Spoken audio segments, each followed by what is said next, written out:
Hi, this is Mike, and we're looking at the Bitcoin chart. So it appears that what ended up happening here was that wave B was basically a type 2 expanded zigzag. And that means that because we never made another 5 wave move down, right, you take a look at this and you can see some waves that indicate that this was an expanded zigzag, and pretty standard too. So very strange, very interesting, but also very telling of the kind of patterns that are forming in these corrections. Very deceiving, strange, and complicated. One of the many reasons why I created AriasWave in the beginning, to be able to make sense of these patterns during these complex times.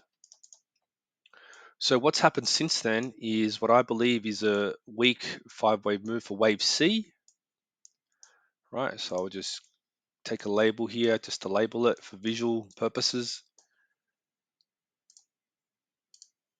Okay, so after we have this wave C, what can we expect to see from here?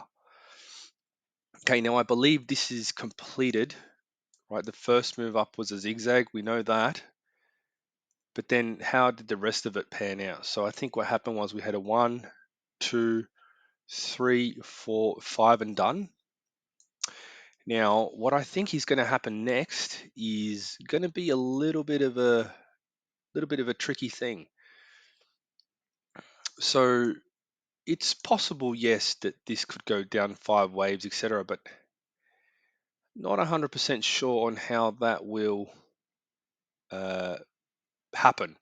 Now, it could just be that at the highs we get a wave D, okay, small wave D. So that's a zigzag pattern that basically comes back just once again,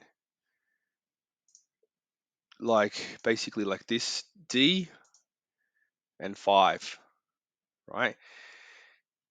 Now, it may or may not break the high, which is why I think it's something to be careful about, because the D wave could make a move like that.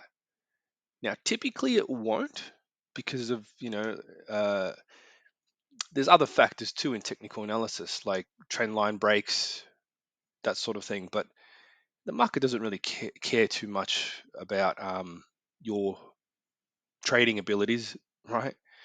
I think that it's just good to be careful if this move down happening now ends up stopping around the same length as wave A, right? We could be about there.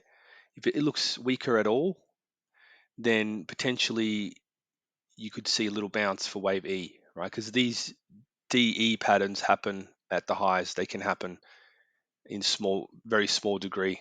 So just be aware of that. And if it continues lower, then it could be, the first stages of the D wave potentially. There's nothing to say that it has to be small. So it's very important to pay attention to this area. But because this is a weak move and it typically gets retraced, it yeah, look, I think that there's a good potential that this could be the first leg down for wave D, followed by a bounce. Okay, because it typically retraces these moves.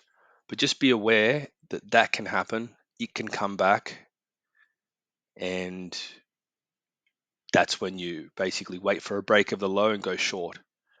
So depending what you're trading, what time frame, be aware of those things, and I'll catch you on the next one.